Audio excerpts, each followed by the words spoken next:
चलिए दोस्तों, कैसे हो आप लोग। तो दोस्तों मैं आपसे का स्वागत करता हूँ आपके अपने गिरी ट्यूटोरियल्स के यूट्यूब चैनल पे। दोस्तों आज की इस वीडियो में हम स्टार्ट करने वाले आपके ब्राजील वाले पार्ट से, ब्राजील वाली फिजियोग्राफी से करेंगे। फिर हमारा एक कॉमन लेक्चर आएगा ड्रेनेज के ऊपर, जहाँ पे हम ब्राजील और इंडिया के दोनों के ही ड्रेनेज के बारे में बात करेंगे और हमारा ये चैप्टर भी कवर हो जाएगा। तो चलिए शुरुआत करते हैं। सबसे पहले चीज ब्राजील के हाईलैंड्स की बात करता हूँ। ब्राजील के जो हाईलैंड्स है वो जो सदर्न पार्ट है ब्राजील का, मतलब ये सदर्न पार्ट जो मतलब सदर्न डायरेक्शन है ब्राजील का, तो सदर्न डायरेक्शन में क्या लोकेटेड होता है। जैसे फॉर एग्जाम्पल अगर मैं बात करूँ तो यहाँ पे अगर ये आपका ब्राजील है, अगर ये आपका ब्राजील वाला पार्ट है, तो जो ब्राजीलियन हाईलैंड्स है ये सदर्न पार्ट जो है, सदर्न पार्ट में क्या लोकेटेड होते हैं। ठीक है, जो सदर्न ब्राजील है वहां पे जो प्लेट्यूज है वो बहुत लार्ज प्लेट्यूज है, उसको हम लोग ब्राजीलियन हाईलैंड्स या फिर ब्राजीलियन शील्ड या फिर ब्राजीलियन प्लेट्यू के नाम से क्या जानते हैं। अब यहाँ पे अगर मैं बात करूँ, जो ब्राजीलियन हाईलैंड है, ब्राजीलियन शील्ड, ब्राजीलियन प्लेट्यू, ये सभी एक ही प्लेट्यू के नाम है, बस नाम अलग अलग दिए गए। ठीक है, अब यहाँ पे जो गुआना आइलैंड्स है और जो ब्राजीलियन आइलैंड्स है, दोनों मिलके क्या कहते हैं, जुकोर यानी साउथ अमेरिकन कॉन्टिनेंट का क्या बेस फॉर्म करते हैं।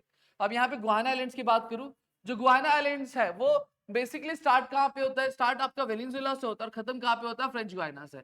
मतलब इसका जो स्टार्टिंग पॉइंट है वेनिजुला पे और खत्म कहाँ पे होता है, फ्रेंच गुआना पे खत्म होता है। ब्राजील में अगर मैं बात करूं तो ये रोराइमा, पारा, अमप्पा जैसे स्टेट से क्या होता गुजरता है। ठीक है, जो हाईएस्ट पीक है ब्राजील की वो पेको डी निब्लिना है, जिसकी जो हाइट है 3014 मीटर है। ठीक है, ये कहां पे लोकेटेड है, जो ब्राजील और जो वेनिजुला उसके बॉर्डर पे लोकेटेड है। ठीक है, अब ब्राजीलियन हाईलैंड की हम फीचर्स के बारे में बात करते हैं। अब यहाँ पे जब हम ईस्ट से साउथ में, ईस्ट और साउथ में जो ब्राजीलियन हाईलैंड की हाइट है वो 1000 मीटर है। बाकी सारे पार्ट्स में अगर मैं बात करूं 500 से लेकर 1000 मीटर के बीच में। अब यहाँ पे अगर मैं बात करूं, इसकी जो स्लोप है ये नॉर्दर्न डायरेक्शन में जेंटल स्लोप है। जेंटल स्लोप मतलब इस तरह की स्लोप है। फिर वहीं पे अगर मैं बात करूं ईस्टर्न साइड में इसकी जो स्लोप है वो कैसी है, वो स्टीप स्लोप है, यानी ऑलमोस्ट 90 डिग्री है। ठीक है, फिर उसके बाद अगर मैं बात करूं यहाँ, अब इसकी वजह से क्या होता है, इसकी वजह से अब ये जो स्टीप स्लोप है इसकी वजह से जो अमेजोन रिवर है वो एक बहुत ही रैपिड वाटरफॉल करती है। क्योंकि देखो, जब स्लोप ऐसा रहेगा तो ऐसा लगेगा तो स्पीड कम रहेगी, लेकिन वही जब स्लोप ऐसा हो जाएगा तो स्पीड क्या हो जाती है, बहुत ज्यादा तेज हो जाती है। ठीक है, ये सदर्न स्लोप से रिवर जैसे उराग्या, पराग्या, पराना, ये यहाँ से लेके अर्जेंटीना तक क्या फ्लो करती है। बहुत सारे रिवर्स जो है नॉर्थवर्ड फ्लो करते हैं और किसको मिलता है, आपके एटलांटिक ओशन को मिलते हैं। नेक्स्ट अगर बात करूं ग्रेट एस्कार्पमेंट, ग्रेट एस्कार्पमेंट हालांकि अगर मैं बात करूं बहुत ही छोटा एरिया के कवर करता है, लेकिन इसके जो स्लोप है और जो क्लाइमेट है वो क्या होता है, ग्रेट इफेक्ट क्या क्रिएट करता है। जैसे फॉर एग्जांपल अगर मैं बात करूं, ये अगर आपका क्या है, ये आपका एस्कार्पमेंट है फॉर एग्जांपल, और यहाँ पे से जो ट्रेड विंड्स है वो एंटर होती है, जो ट्रेड विंड्स एंटर होती है तो यहाँ पे ये एज ए बैरियर काम करता है। अब इसकी वजह से क्या होता है, ये जो क्लाउड्स है इनको अपर डायरेक्शन में क्या जाना पड़ता ताकि ये क्रॉस कर सके। पर अगर आपने प्रेसिपिटेशन वाला चैप्टर पढ़ा होगा आपके 9th स्टैंडर्ड में, यू माइट बी नोइंग कि जब कभी भी हम क्या करते हैं, अल्टीट्यूड हमारा बढ़ाते हैं, यानी अगर हमारा जो हाइट है वो बढ़ता है क्लाउड का, तो क्या होता है, टेम्परेचर आपका क्या हो जाता है, कम हो जाता है। जब टेम्परेचर कम होता है, जो वाटर मॉलिक्यूल्स होते हैं वो गैसेस से किस में कन्वर्ट हो जाते हैं, लिक्विड में, और जब लिक्विड में कहेंगे तो उसकी जो वेट होती है वो हैवी हो जाती है, तो वहां पे क्या होने लगती है, फिर बारिश होने लगती है। अब हाइट इतनी है कि यहाँ पे क्या होने लगती है, सारी बारिश होने लगती है और ये वाले एरिया में बारिश होती नहीं है। समझ में आ गया, क्लियर है। ठीक है, अब इसके वजह से क्लाइमेट पे एक बहुत ही बड़ा असर हमें देखने मिलता है। अब यहाँ पे अगर बात करूं, यहाँ पे बारिश हो रही है और यहाँ पे बारिश नहीं हो रही, तो उसको हम लोग क्या बोलते हैं, रेन शैडो रीजन बोलते हैं या फिर ड्रॉट कॉर्डिलेटर के नाम से जाना जाता है। अब यहाँ पे देख लेंगे, ठीक है, इसका जो अल्टीट्यूड है कितना, 790 मीटर है। हाँ, कुछ पार्ट्स में कम होता है लेकिन अराउंड 790 मीटर है। स्टीपेड सेक्शन कहा है, साउ पोलो से लेकर पोर्टो अलगेरे तक ये स्टीप स्लोप है। ये क्या करता है, एज बैरियर काम करता है, मैंने अभी समझा, साउथ ईस्ट ट्रेड विंड्स के लिए। ठीक है, ये क्या करता है, ये नॉर्थ ईस्ट में रेन शैडो रीजन क्रिएट करता है। यहाँ पे पूरी बारिश हो गई तो यहाँ पे कुछ बारिश होगी क्या, नहीं, तो ये वाला जो एरिया कहलाएगा वो रेन शैडो रीजन क्या कहलाएगा, जो ड्राई रीजन होते हैं उसी को नॉर्थ में, उसको हम लोग क्या बोलते हैं, साथ ही साथ ड्रॉट कॉर्डिलेटरल भी क्या बोला जाता है, जैसा मैंने अभी आपको थोड़ी देर पहले समझाया। अब आते हैं कोस्ट के बारे में। अब जो टोटल कोस्ट है, टोटल जो लाइन है कोस्ट की वो कितनी है, 7400 किलोमीटर। मैंने पिछले लेक्चर में बताया था कि इंडिया की जो कोस्ट लाइन कितनी, 7500 किलोमीटर, तो कंफ्यूज होना नहीं है। ब्राजील की 7400 और इंडिया की 7500। अभी डिवाइडेड कितने पार्ट में, दो पार्ट में डिवाइडेड है। पहला आता है नॉर्दर्न कोस्ट, जो नॉर्थ अटलांटिक कोस्ट से मिलता है। ये शुरू कहाँ से होता है, अमप्पा प्रोविंस से शुरू होता है नॉर्थ में और खत्म कहाँ होता है, Rio Grande do Norte, east में क्या खत्म होता है। अभी यहाँ पे बहुत सारे रिवर्स की ओपनिंग है, आप इंक्लूडिंग अमेजोन। अब ये एक लो लाइंग रीजन है, क्या इसकी जो स्लोप वो लो लाइंग रीजन मतलब बहुत फ्लैट रीजन और नीचे की तरफ स्लोप है इसका।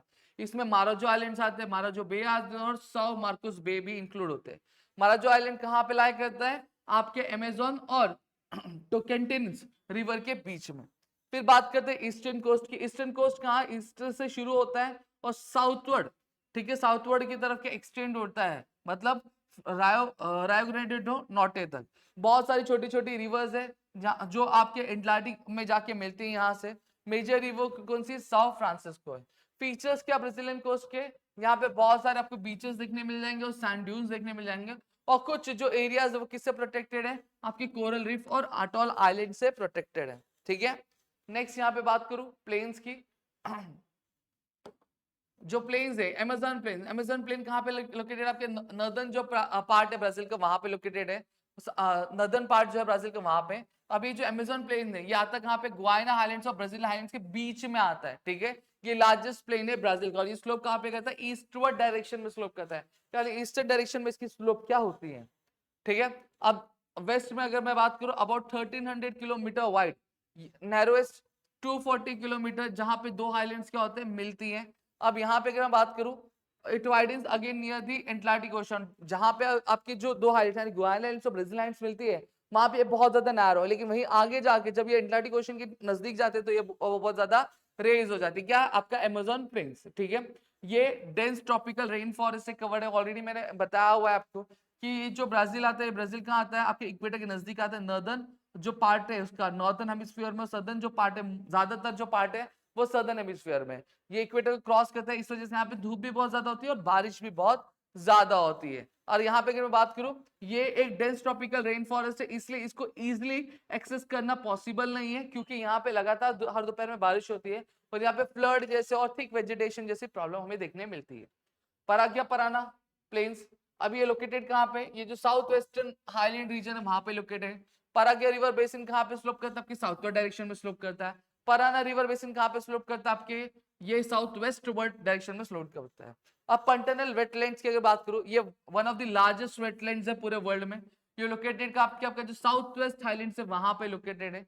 ये रीजन जगह कैसे, बहुत ज्यादा कीचड़ी जगह है और ये कहाँ तक आपके एंड होती है, ये अर्जेंटीना तक क्या बढ़ती जाती है। आगे बात करते हैं आइलैंड्स की। जब मैं आइलैंड्स की बात करूं, यहाँ पे दो तरह के आइलैंड्स आपको देखने मिल जाते हैं, एक होता है कोस्टल आइलैंड्स और एक आपका मरीन आइलैंड्स। कोस्टल आइलैंड्स कैसे फॉर्म हुआ है, आपके रिवर्स के डिपोजिशनल वर्क की वजह से फॉर्म हुआ है। मराइन आइलैंड कैसे फॉर्म हुआ है, मराइन आइलैंड्स अगर मैं बात करूं, पहले आपकी जो मेन लैंड है उसका ही पार्ट होते थे, but due to some internal moments, endogenetic moments, ये जो लैंड है, ये लैंड क्या हो गया, अब अलग हो गया। क्या हो गया, अलग हो गया और ये जाके समुद्र के बीचों बीच चला गया। तो इसको हम लोग क्या बोलते हैं, मराइन आइलैंड्स बोलते हैं। ये लोकेटेड कहाँ है, 300 किलोमीटर अवे, मतलब जो मेन लैंड है, मेन लैंड से 300 किलोमीटर दूर आपके एटलांटिक ओशन में लोकेटेड है। ये मोस्टली क्या है, रॉकी है। इसकी जो टॉप है वो सबमर्ज्ड माउंटेन, सबमर्ज्ड माउंटेन मतलब इसका सिर्फ ऊपरी हिस्सा में दिखता है, निचला हिस्सा क्या पानी में क्या दबा हुआ है। ये क्या है, साउथ एटलांटिक कोस्ट आइलैंड्स है, ठीक है। कोरल आइलैंड्स भी बोला जाता है और अटॉल्स भी इनको बोला जाता है, ठीक है। तो यहाँ पे मैंने आपको पूरी की पूरी चीजें आपको समझा दी, होप्स आपको चीजें क्लियर हो गई होंगी और समझ में आ गए होंगे।